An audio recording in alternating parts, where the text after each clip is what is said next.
Welcome to the Quick Stop F1 podcast. My name is Mario, and you could have been anywhere in the world, but you're here with us, and we appreciate that.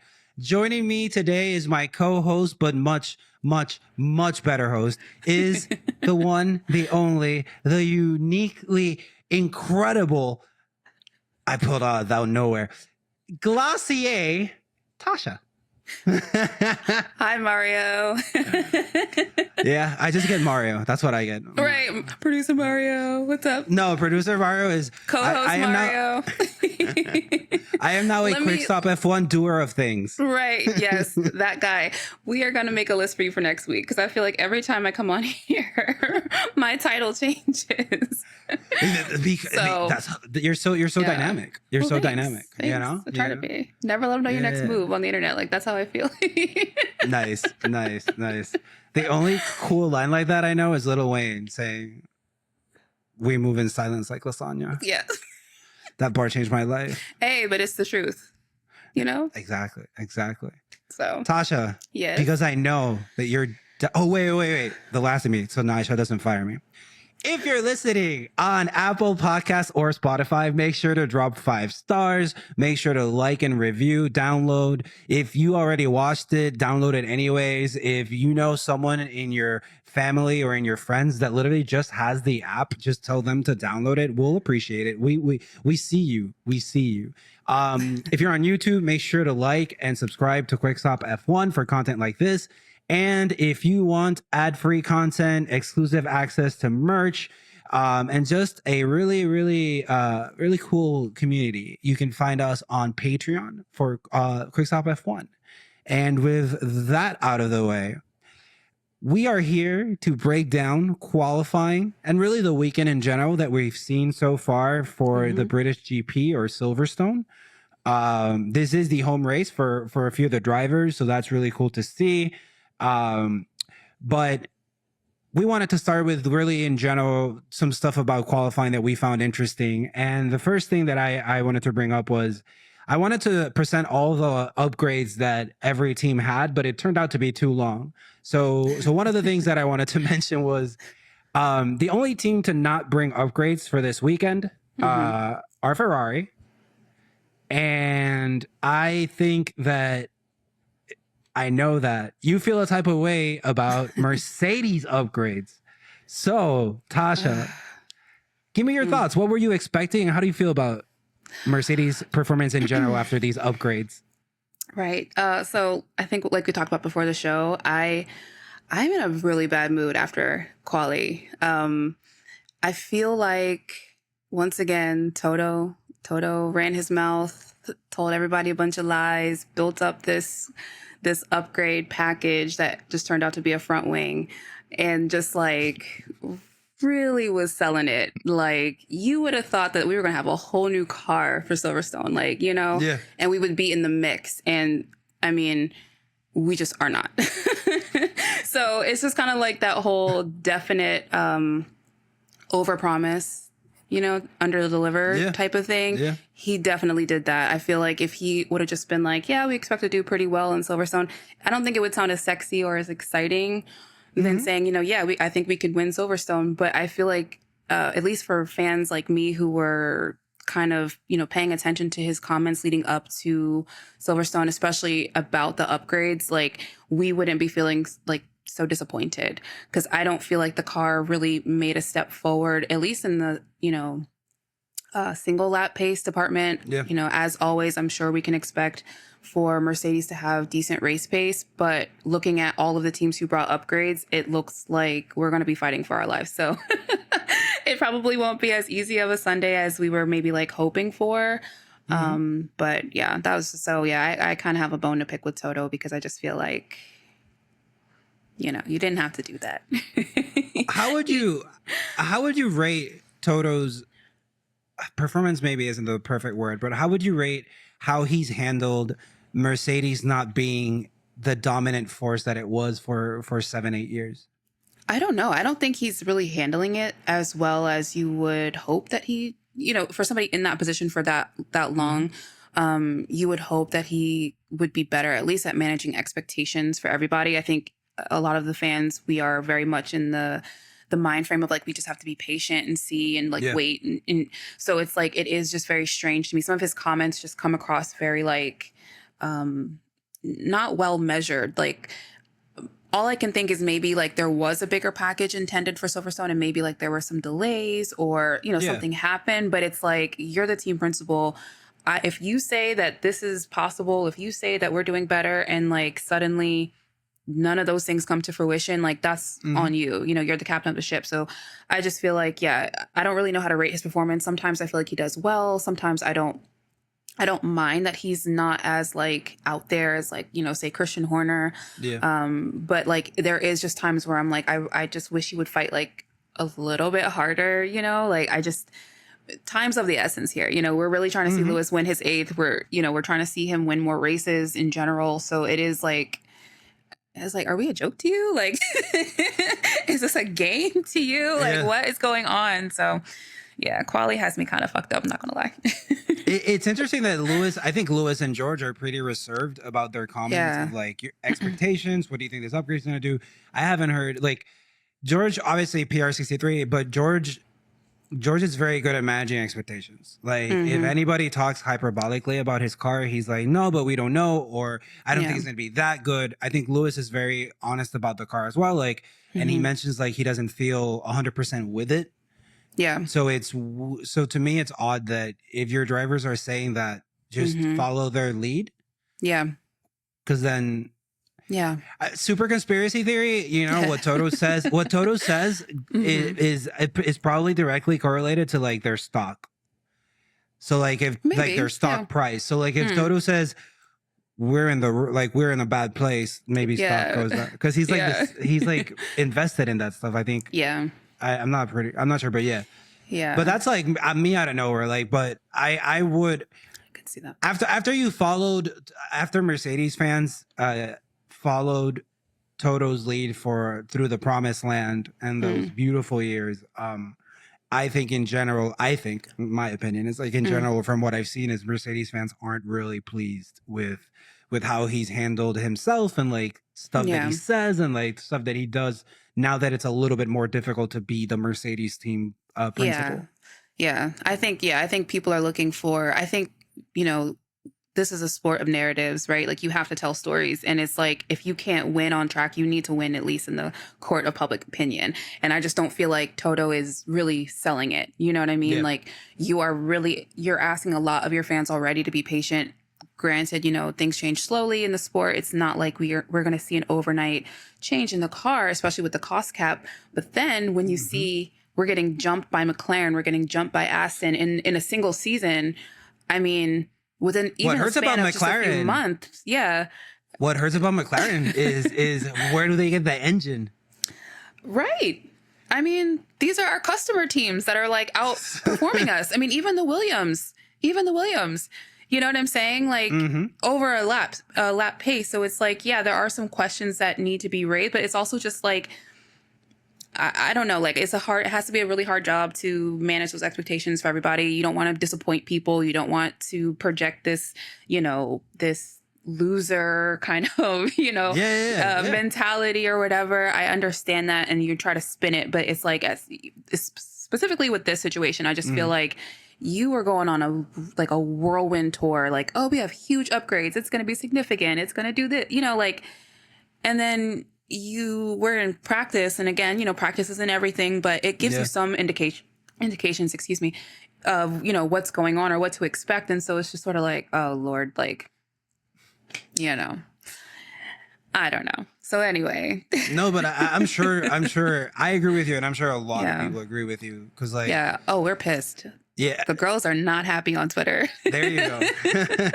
I think, what do you think with regards to like, do you think you've been patient enough? And I don't mean like you're going to like raise your, like, you know, do any protest or anything, but do you think like, you know, you've waited enough counting this year, counting last year for Mercedes to like step it up? I think I'm the kind of person who I'll wait for as long as they say, but I think it's like you want to see some progress as, you know, even if it wasn't like leaps and bounds, you know, this front wing supposedly, okay, so we're not bringing like a floor or side pods or whatever other things were kind of like swirling around.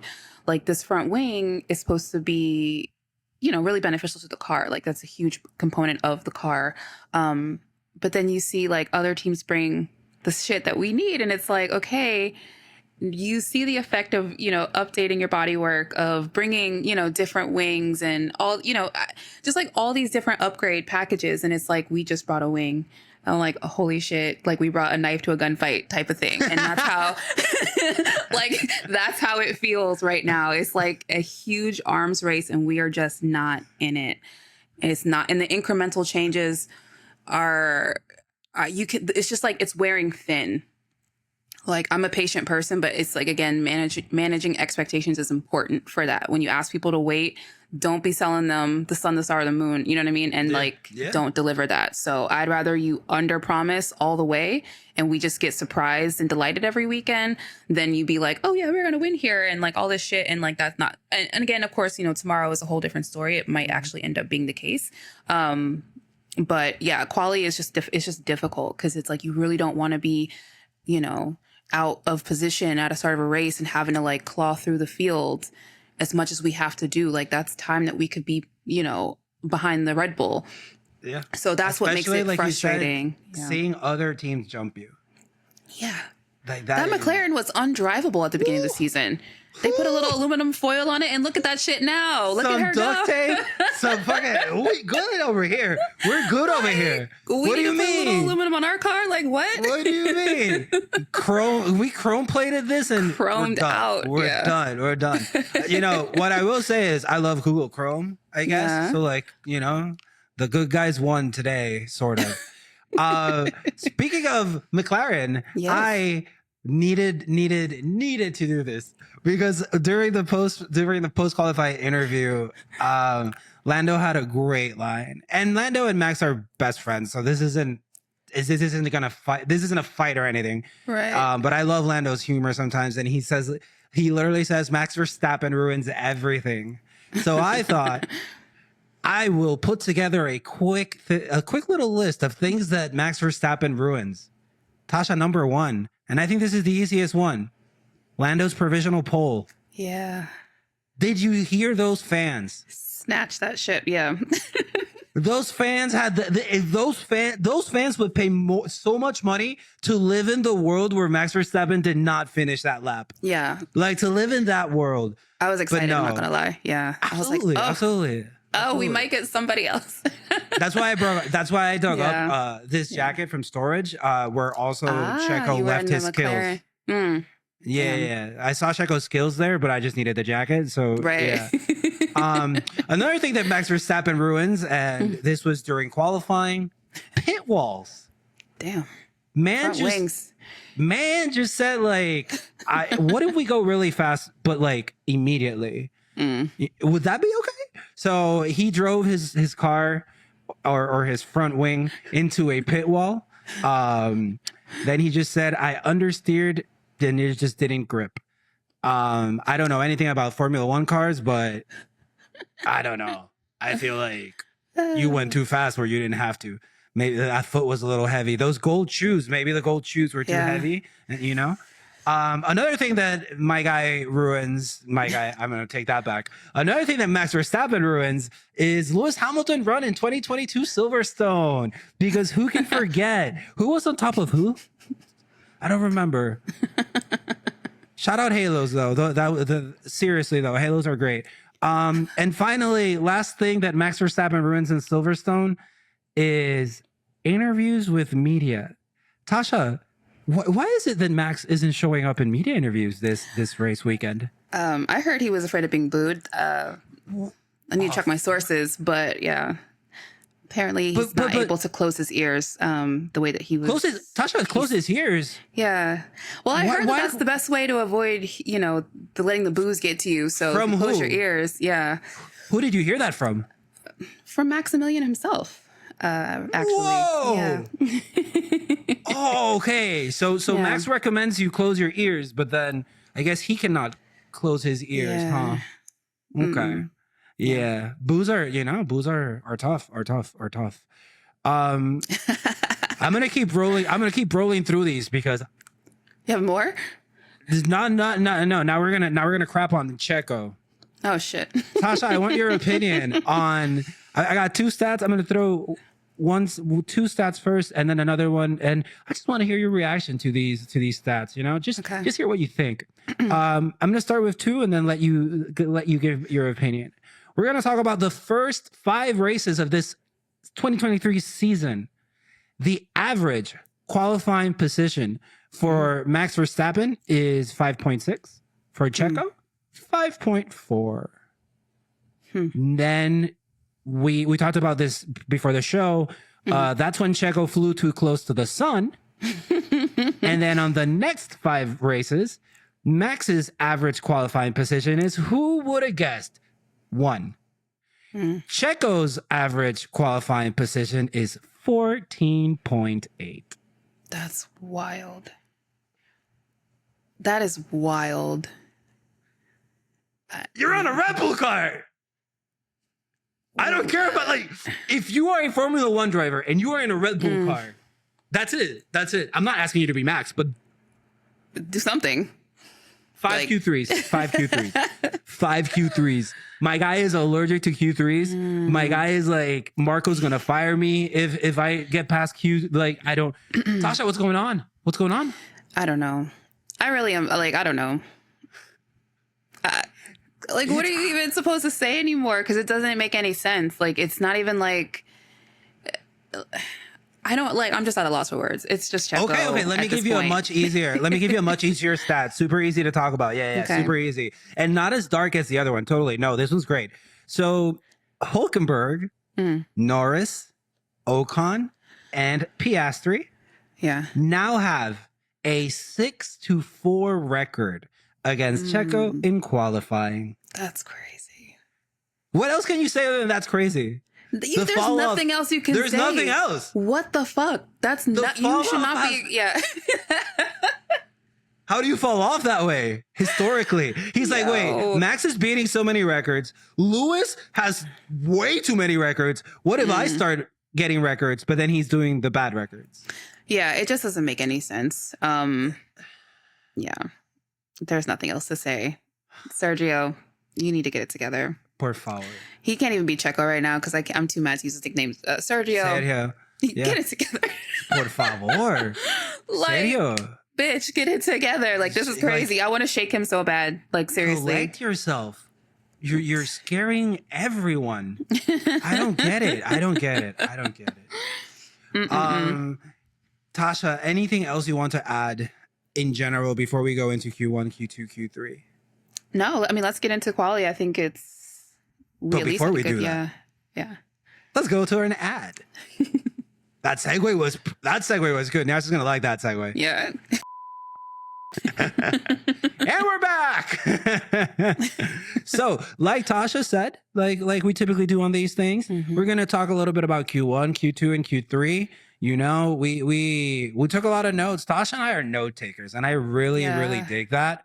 Yeah. So we just compare notes when we start this, and it's pretty good. It's pretty good. Yeah. So for Q1, what were your what did how did Tasha feel the moment she saw Sir Lewis Hamilton do a little spin and go into the gravel? Oh my God. Mario, why are you gonna bring my blood pressure? The first one. It's the first one and the last one. Yeah, that gave me a little bit of a heart attack. I'm not gonna lie, because Q1 starts basically with kind of a semi-wet track. It's just dry enough that they can, most people are on slicks, so all the cars go out. Mercedes got the strategy right today. They are George and Lewis are both lined up first and second in the line, which is great. They've got softs on, so essentially that they're just trying to get these laps in before potentially it rains again. And so everything's going great. Lewis is putting in a great lap. He's got 2, I think, green sectors. Final sector, he skids off of a line and just pirouettes into the gravel. And I that think it looked sick. It looked cool in the replay during When when we knew he recovered, yeah. Yes, when he spun and like got and he wasn't like beached, it was like, okay, great. At least he's able to like, go back and into the the pit or wherever he to start another lap. But it's just like with the timing of it, because they're expecting more rain and the slicks aren't really that good over multiple laps. It's just sort of like that. If you don't get that first lap in on those tires when they're in the right window, you kind of screwed yourself over. So we once again are coming into a situation with Lewis where it's like, man, are we going to make it out of Q1? Because if it starts raining and they got to put inters on and he's at the bottom of the timesheet, there's no way you can improve your time enough to get out of the bottom. So that's kind of what like just washed over me. But I will summarize Q1 in general as just like action packed. I felt like it was like to the wire, an actually like really good qualifying session. And I don't know, I just really enjoyed it. Like, what did you see that you thought? So it's funny because you mentioned the teamwork and the good strategy between Russell, Hamilton, and Mercedes, and Ferrari. Ferrari for some, and I saw the onboards and everything, and Ferrari for some reason they were in the pit lane, and Sainz was ahead of Leclerc in the pit lane, and they asked Sainz, could you let Leclerc go past you? And Leclerc goes past him, and Sainz says some sort of like, you're putting me in jeopardy, you're putting my tire temperature in jeopardy, et cetera, and then that's it. But then it escalated in Q1 where Charles Leclerc, like Sainz overtook Charles at like the very end of qualifying, and Charles had a hilarious sarcastic message saying like, good qualifying, I mean good overtake, Carlos, good overtake on that last corner. But then Charles used the classic excuse, so much adrenaline, the blood's pumping, so I become a dick real quick, and then I don't become, it's just that adrenaline. We also saw we had one red flag during Q1, I believe. Yeah, so that was our guy Kevin Magnussen. That was actually pretty not cool in a good way, but it was very interesting to see the onboard for that, because he's like typical loses complete power, like just shuts off immediately. And that was like, I don't know what the word, that was interesting to see how it totally like stopped like that. And what else do you have from Q1? Well, I was gonna say, I feel like the K-Mag red flag came at kind of an interesting time. I think there was maybe like 2 or 3 minutes left in the session. Again, kind of maybe the threat of rain. I think it's like sprinkling or something. So, everybody's just trying to get out, trying to get their laps in. We get a red flag for a couple minutes while they get the car out of the way. And then in that moment, that's when you see like Checo's in danger. Yeah. And then I think he's waiting in the pit lane for like 9 minutes or something. We knew he was in danger before qualifying started. Well, but even more so, because now you're like not like, it's just and so it added those stakes. That red flag just put the session and gave it a little bit more like intensity. So we're trying to see like who can get out. The Williams were both in the bottom at that point as well. Alex and Sargent had been doing pretty good up until that point, but as the track times were getting better, they just kept getting pushed down. So it was interesting to see, like you just said, it was very interesting to see Sargent, because Albon comes up there and you love to see it, and you always know like this man is getting 110% from his car because it's a Williams. But to see Sargent, it didn't last long. But to see Sargent up there too was like, oh man, maybe this car is actually pretty good. But the end result shows that Albon is on one. Right. Yeah. So that was just a lot of fun. That last minute or so was basically like a big shootout, and that was so good to watch. So highly recommend that one. last thing that I had, just because we have an update for it, is that Nick DeVries they were going to look into oh my goodness, they were going to look into an unsafe release that Nick DeVries had in Q1 because he doesn't do anything right. I mean, because he had an unfortunate release, and they're going to fine him. They're going to fine the team 5,000 euros. Oof. Marco is probably going to make him pay for that himself. After we heard some quotes. Yeah. Would you like to share the super nice quotes about that Marco had? Because they're unbelievable. We were talking about this before, and it's basically like Nick is on borrowed time. I think they gave him till summer break. That's kind of what we've been seeing rumors. Like he has basically till summer break to improve. Otherwise, they're going to like cut him, out of the team. And then, obviously, whenever Helmut Marko opens his mouth, he all but confirms it. So he was asked by a media outlet, basically, if Nick DeVries will still be at AlphaTauri during the Dutch Grand Prix. And Helmut answers, "When is Zandvoort?" And he's like laughing, basically. And then he says, "I can tell you once we're in Zandvoort." So you're going to cut this man off the team during his home Grand Prix. Like, that is ruthless. Ruthless. How do you improve under these conditions, I mean, like I've been mean, I guess, to DeVries, but how is a human being supposed to hear that from like the guy who can kick you out tomorrow and be like, "I'm going to improve now"? And all he ever says in the media is like, I'll have to prove it on track. I have to put it on track. But I'm just like, how are you getting bullied by a man with one foot in the grave? You know what I'm saying? Like, you can't tell me shit. You don't have much time left, all right? Like, bro is decrepit. The only thing he runs is his mouth. That's all. The only thing he's got. This man is held together by hate. Like, that's all that's left for him. His tissue, his sinew, it's all like disintegrating by the day. Like, I just wouldn't allow it. That's just me personally. But yeah. It's just I think it's a mismatch of personalities. Like, clearly he is just too timid. I think he's too bottomed up. Like, yeah. But there's not a lot of people who hit back at Marco either. Like, I mean, it just, for the most part, I think people just let him run his mouth. Yeah. Yeah. He'd be like, "Oh." Someone says, "Marco, I disagree." Yeah, right in the heart. Right in the damn heart. Marco, maybe you should be nicer. And then, like, speaking of Marco, he said about Checo, because, now Checo's out of Q1. What is this, like, the third time of the season? And then this is the fifth time in a row he hasn't made it to Q3. Yep. Stats are wild. Anyway, everybody else with brain cells is like, when are we going to see him get replaced? And Marco's like, we're not replacing him. And he said, let me find the quote that I had, because I thought that was kind of interesting. Maybe I don't have it on my phone. Maybe, okay, I have to paraphrase. But basically, he says that there's no one who can replace Checo. And basically, Checo does well in the races, unlike Nick DeVries.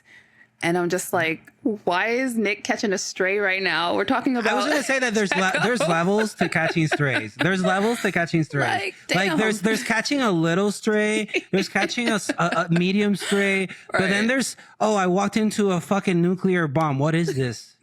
like that was oh my god, unnecessary. So and we mentioned earlier, and I just want to say, like, one clear thing about those two drivers is that Checo brings a ton of money in marketing, in like stuff like that.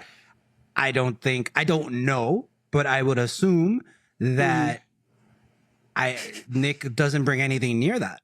No. So he doesn't have that like safety net, I would say. Unfortunately, he's not the most popular of the two Dutch drivers on No. It wouldn't take much, and though. He doesn't talk. He doesn't talk. So I'm also like, that's probably a big reason why. Maybe if you spoke. I think he took PR63 and he said, "What if I removed what little seasoning that had?" Yeah. And really, really just completely remove, like, just drenched it in water, remove all seasoning from it, all flavor from it, and I become that. Yeah. Because it's too much. Yeah. Like, George is a lot, but Nick is too political. Yeah. With that, I think we move on to Q2, where the first thing, correct me if I'm wrong, that really happened with Q2 was that even though Valtteri got out of Q1, he really wasn't able to do anything in Q2. So we found out a little bit later, which is the good thing about recording after a little bit after the qualifying, so we can find out that Valtteri is actually going to get DQ'd because they couldn't get enough fuel sample from his car. So I just want to say this means that Checo is going to start even higher on the grid. So higher, what's up now, Marco? Right. What's up now? He's been real quiet. Q2 is, I mean, not as eventful. I feel like when you have a session like Q1, it's really hard to come down off of that because it's like, you know, people are getting through by the skin of their teeth. So Q2 was a little bit more calm. We returned back to normal track conditions. It's sunny. We have a drier track. So everybody's, you know, back on slicks. It's business as usual. Faster. Yeah, times are getting faster. And I'm starting to notice like the McLarens and the Williams are like looking really fast. And basically I'm just like, whoa. And Mercedes is kind of in the mix, but not really. So this is where I'm starting to be like worried about, you know, their performances. And I mean, we did have Lewis, I think, went P1 at some point in the timesheet. But Lando was like constantly topping the timesheet. Then you had Oscar Piastri, who was also, you know, hanging in there with Lando. So I was just like, okay, this is interesting, you know, for moving forward. Like, let's see where this goes. And I mean, I feel like it was pretty standard from there. The only really thing that I can remember that happened was like Esteban and Stroll had their little tussle, whatever. I don't even know what that was. I just feel like they were bored and just wanted to focus. Like, what are y'all doing? They were saying on commentary, they're such good friends. I don't know they're going to be friends anymore. It's like, yeah, bro. They're going to stop talking forever. Right. Yeah. This completely severed their tie. Yeah. So they've stolen Esteban because of their failure to compose themselves.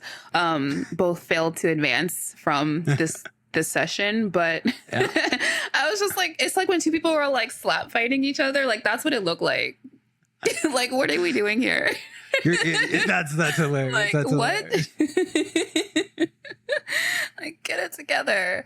I just want to update real quick. Not update. I'm sorry, but say that we lost after Q1. We lost Checo, Yuki, Joe, Nick, and Kevin Magnussen. And then we lost in Q2 Nico, Lance Stroll, Ocon, Logan Sargent, and Valtteri, but technically Valtteri didn't put in any time. Right. Interesting. I want to ask you this about Alpine. Yeah. Is Gasly getting the hang of it? Is Gasly going to start beating Ocon? I mean, I don't know. I would like to see if he can do it consistently. I do feel like Esteban is still the more consistent of the two. So I feel like that's something to like keep a pin in, you know, to revisit. But I do feel like, Pierre is kind of getting a little bit more the hang of the car because he's definitely been, you know, quietly just increasing his performance. Getting better. Yeah. Getting better results. Quietly is definitely a good way to say it because they don't mention him much, but I'm sorry, they don't mention the rise much. Yeah. But that's definitely, like you said, it's interesting to watch if like Gasly eventually overtakes Ocon in the points for Alpine. That'd be really interesting to see. Yeah. We'll say it once and we'll say it again. Fucking great to see Albon doing his shit. Yeah. I was about to be so upset if he was going to get out in Q1. I was about to be like, yo, he does not deserve this. Break my heart. Yeah. And also I'm just like, what did they sprinkle on this car? Like, first of all, they have a beautiful livery for Silverstone. Like the shade of blue is like stunning. They have this like white Union Jack on the rear of the car. Like, it's just a really classy, beautiful livery. I feel like it's one of those, like, when you look good, you perform better type of, and you feel good. That's like, I don't know if that's people are talking greatly about that livery. Yeah. It's so beautiful. But that's kind of how I feel. I'm like, it feels, and maybe with McLaren too, you know, for as much as I've definitely talked shit about their chrome, esque chrome-ish livery. Like, I do feel like there's like some new, like, I don't know, like life into the it's car. Like a fresh start, almost like reset the vibes. Yeah, good vibes. So anyway, and then I believe Logan's car has the upgrades, so we are finally seeing like both of the drivers. The effect of the upgrades on both cars. So yeah, I don't know. It's been nice, and I feel like Alex just again, it's been so cool to like see him in the conversation every week, just by being consistent. So yeah, I'm excited he made it to Q3 again. I think he was a bit disappointed in where he ended up, but I think overall. And I feel like that's a good sign. I feel like when he feels like there's more that he could have done or that the car had more potential, like I feel like that's a good sign that Williams is on that right development track. Because, you wouldn't be disappointed if you didn't think you could get higher up. So, yeah, that's excited to see what he does tomorrow. I'm excited too. Yeah, for sure. Anything else on Q2, and we'll move on to Q3? No, I think that's pretty much it. Yeah, it was really funny because Tasha took great notes of Q1 and Q2, but then I took like a bunch of notes of Q1. Tasha had a bunch of notes for Q1, Q2, and then we got to Q3, and we both had a bullet that said, "DRS is enabled, guys. You go fast now." Yeah, that was it. Party's over. Because up until Q3. Yep. They weren't able to have DRS on just because of the track conditions. And so Max was like slightly off pace, so we see he was like at 8th for a bit during qualifying, 4th absolutely, or 5th or something, so he wasn't like topping the timesheet like predictably like he normally is. Yeah. So when they started the Q3 session and you see the little like blurb at the top of the screen, DRS enabled, it was like, okay, well. Rocket time. Right. Demon time. Yeah. It's time. Turn up. If Max was cooler, I would say he listens to sicko mode when he pushes DRS, but I don't think he's that cool. I'm with you 100%. I would have wished Albon be higher. Hopefully he does well in the race. So just to round out the starting 10, we've got Max, we've got Lando, Oscar, Charles, Carlos, George, Lewis, Alex, Fernando, and Pierre. So basically Red Bull, McLaren, Ferrari, Mercedes. Mercedes. So that was interesting. Yeah. Oscar, Piastri, P3. What? Say that shit. What? Say that shit. What? Wow. That was so good. Okay. And we've talked on the podcast that like when Lando does well, Oscar is close enough. Yep, he stays in the mix. But this is crazy. Out-qualified Lewis, out-qualified Alonso. What? What the fuck did they put in this McLaren? And for him to keep up, that's crazy. Yeah. I feel like Oscar's been the sleeper, speaking of like low key performances, I do feel like Oscar's just been he's been consistent. He hasn't really had any I don't think he's really had any accidents, maybe some DNFs from the car. He's had DNF and definitely car issues, but I don't know that he's put Logan. Honestly, now that you mention it, on mistakes alone, when you compare Nick, Oscar, and Logan, that's a world of difference. It's huge difference. Yeah. Especially, given where they all kind of came from, I think most people had the higher expectations for Nick. And I think people knew Oscar had this capability, but obviously the masses of F1 fans don't really know that much about, him. So yeah, it has been interesting seeing him be, on the quiet tip, just sort of putting in good performance, keeping up with Lando. Their point differential is not vast like most other driver pairings. It's not dozens of points. They're really close in points together. So I think that, I don't know. I just think that he's doing a really good job. I feel like Lando deserves his flowers for this quali also. He was on provisional pole for 2 seconds. And, I was excited. I was like, I can't believe we might see somebody else on pole for this race, but that would have been great. DRS enabled. You mentioned when we were talking about qualifying, it wasn't a fluke. He was always up there. Yeah. So it must have felt great to keep doing that and do it when it mattered most. That must have been Awesome. Yeah, he's at his home track. I feel like he really turned up. I feel like all the British dudes like turned up. I mean, the cheers for those 2 seconds. They were losing their shit. Yes. They were like going to explode. So yeah, I feel like, I mean, I hope their race pace matches. We got a little taste of it the last race.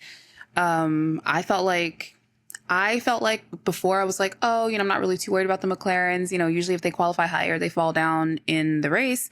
But the last race, it kind of stuck. So, I mean, granted, there was like some track limits issues and all kinds of other stuff. But I mean, still, like when you just look at the car, like it actually looked decent in race pace. So I don't know, again, if the task for tomorrow for the Mercedes is going to be any easier to get past them. We'll see. So, yeah. All right. What do you think? I think. Yeah. Tomorrow, I'm very, very interested in seeing tomorrow, because tomorrow is when the experience of Lando should shine over Oscar. Not that Oscar is incapable, but just that it makes sense to me that Lando has been in that car, in that team, in F1 for a lot longer than Oscar. Yeah. So I'm very curious if Oscar puts it in top 5, top 6. Holy shit. Right. Like, because that kid, that he's literally a kid, you know? And so I'm very interested on that first lap. Yep. I'm very interested where Oscar and Lando and end up at the end of the first lap. Yeah. With that, we move on to predictions. All right. Do you want me to ask you like last time, just questions about where do you think this, and that, or do you want to give me a top 3? I'll just give you my top 3. Yeah. Okay. Let me hear it. So Max, for sure. I feel like we should start predicting 2, 3, and 4. Okay. 2, 3, and 4. That is so sad, but it's the truth, right? But it's the truth. Hey, Max's first place by himself in constructors. Yeah. Yes. We should predict 2, 3, and 4. That quote was crazy, by the way. Did we mention that? No, we didn't mention that, but he tells the press, he's asked about Checo, basically, and the quote from this interview, he says, "Of course we are fighting for the team championship, although I can do that on my own too." This man is so cold. It's the most unnecessary comment in the world because it's so cold, and then the motherfucker shows up with the facts and the receipts, and it's you can't argue. But I just said the truth, and it's like, Max, we know you said the truth, but also shut the fuck up. Yeah. Anyways, so sorry for that. Max, number 2. Okay, Max 2. Oh my God, please don't let me down. I'm gonna go Mercedes 2, 3. We got George Russell 6, Lewis Hamilton 7, right? I'm gonna go Lewis, then George, because I just feel like Lewis is gonna turn up. The Ferraris worry me a little bit, but not both of them. I don't know what's gonna happen there. They're gonna fight each other. They're gonna fight each other, so I'm not really too. I feel like maybe Carlos might have the edge. So maybe like, what is it? Max, Mercedes 2, 3, however they end up, and then maybe a Ferrari in 4. Awesome. Yeah. Okay. I don't know if the McLarens are going to keep up, but, you know, I wouldn't be surprised if they do, just given what they were able to do for quali. So, yeah. Awesome. What about you? Max, I'm going to do, you know what? I'm going to say Max, Leclerc, Lando. Okay. Lance, Leclerc, Lando. Yeah. Okay. And give me a Lewis on 4th. Okay. Yeah. Damn. I'm good. Yeah. At his home race. Wow. Hey, it's not what when we predict, we have to put our feelings aside. Right. Well, I'll be delusional. You be pragmatic. Pragmatic is actually my vibe. Yeah, pragmatic is my vibe. I'm good with that. Absolutely. You got to keep the delusional part alive. You're absolutely right. Yeah. That's why we're a good pair. Yeah, absolutely, a great pair. Yeah. All right. So everybody say that in the comments. If you're still watching, thank you very much. If you're still listening, thank you very much. Make sure to give us our 5 much deserved. Imagine I really said that. Make sure to give us our 5 stars on Spotify, Apple Music. Make sure to like and subscribe on YouTube to Quick Stop F1. I've been Mario, and you can find me on Twitter, Instagram, and I don't know for how long, but Threads. As Mario _APM. Tasha, where can people find you?